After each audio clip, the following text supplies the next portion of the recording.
Welcome back to World Crisis Radio. So now the budget, Obama's budget presented this week. We've done some preliminary critiques of that.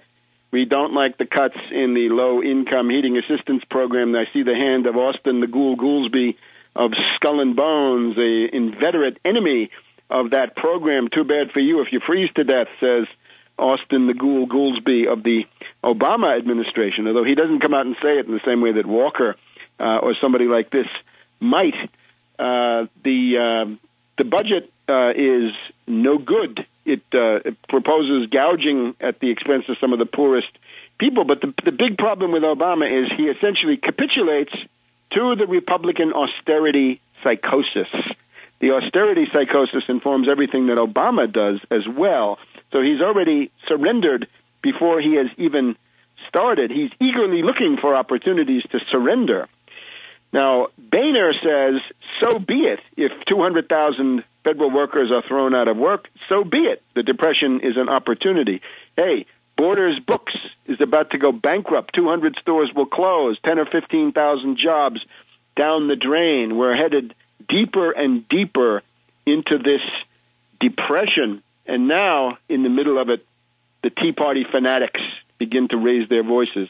Here we have the newspapers from the Capitol Hill up here. Roll call. War over spending kicks off in earnest. Better coverage in The Hill. A government shutdown appears more likely now. And they line up a whole bunch of congressional insiders and observers. We have here William Hoagland, former senior aide to Senator Majority Leader Bill Frist, Republican of Tennessee. This guy, Hoagland, says, I think the direction of the last week is the wrong direction and puts us closer on the path of a government shutdown. And that's pretty much the consensus. Scott Lilly, former Democratic staff director for the House Appropriations Committee, says a government shutdown looks more likely. Lilly says, given the date now, there's no question we will need a short-term continuing resolution, that is to keep going on the basis of last year's budget. That's the move I think will be very difficult and raises the possibility for shutdown. It's because Boehner says, I came here to cut the budget, and that's what I'm going to do. I'm not going to approve anything that keeps spending at current levels, even if it means shutting down the government. And we have essentially the language of the chicken game. Representative Steve King, Republican of Iowa, says if Republican members of the House are sending signals that we're afraid of the president shutting down the government, then the president will get everything he's willing to fight for. Well, as soon as you say Obama and fight in the same sentence, I don't know what planet you're living on. Here's Cantor, Republican of Virginia, the whip. Anytime we propose a spending cut, Schumer, Durbin, and Reed scream, shut down. Now, here's the problem. The reactionaries of the Tea Party would like to get the government shutdown together with the default on the debt limit. They'd like to package that together so that it would truly be an apocalyptic event and they could maximize their blackmail and extortion potential against the American people. But the problem with that is that these deadlines do not coincide. The 4th of March, not the Ides of March this time, but the 4th of March is the deadline to pass some form of budget, either a continuing resolution or something else. The reaching the debt limit comes later. It comes later in March or sometime in April or maybe even in May, depending on how creative Geithner can be in scaring up various monies. And, of course, the executive powers can be used. If you want to make these coincide, if you want to get the government shutdown together with the default, which is what the Tea Party fanatics want, then you've got to pass at least one continuing resolution. And the problem with that is if you pass a continuing resolution that gouges anything, then that's not going to go through the Senate. The House plan is expected to defund the Obama administration's implementation of health care reform. Now, wait a minute. Does that include gouging Medicare, Medicaid, and payments to doctors? Hey, watch out. It's fine to get rid of that unfunded, it's fine to get rid of the individual mandate. The individual mandate is unconstitutional. Why should I buy from a predatory private company? But when they say starve the beast now, they're talking about your health care services. Now, here's the problem for the Republican fanatics. You are now talking about shutting the government down in a war. There are 2 wars. There are really 3 wars. We may have more wars than we can count.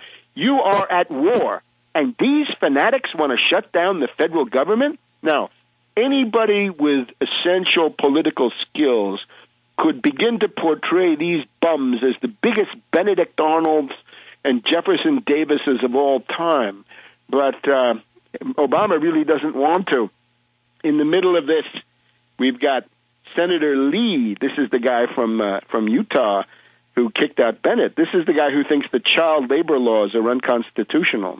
Senator Lee.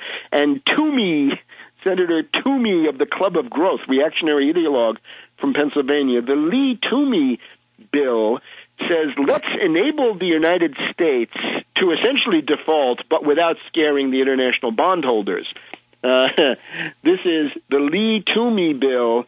It says we will enable the United States government to always pay the bondholders first.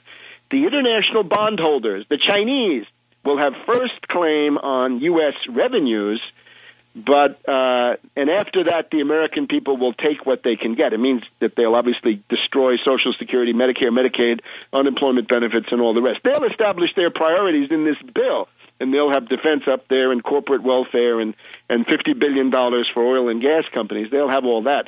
But when it comes to you, you will be stripped. You will be left with nothing but your eyes to cry with.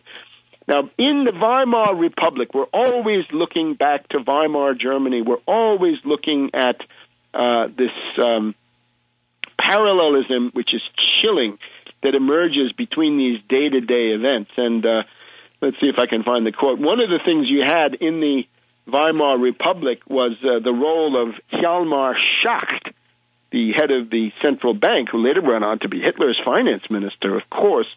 And Schacht, at various points, acted as a spokesman for the foreign creditors of Germany, the people that Germany had to pay.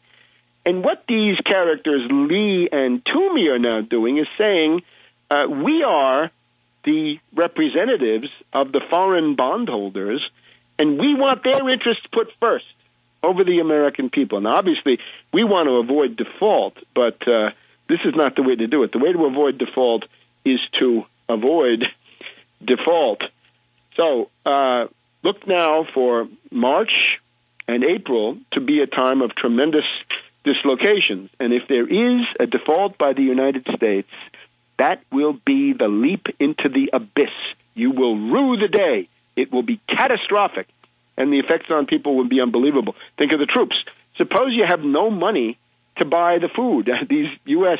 forces in the Middle East, elsewhere, they operate off local economies. They've got to have money to pay for things, right? An army travels on its stomach. The sinews of war are money. And if the government shuts down, obviously there'll be lots of people that won't get their Social Security checks. They'll be destitute. They'll start to starve. A lot of doctors won't get their Medicare fixes. They will shut down. Naturally, the national parks, you can go through the entire thing. Go back to 1995 when we had the reactionary Gingrich and his Tea Party friend Dick Armey shutting down the government. Well, people did notice, and that was political suicide. This time it's going to be even worse, because if the Republicans do this, the Wall Street crowd will go berserk, and they're probably finding ways to communicate that. Now, we'll go on in the last segment here. We'll give you a summary of what we found about Egypt, and for that you've got to go to Tarpley.net and my Twitter feed, Webster G. Tarpley, at Twitter.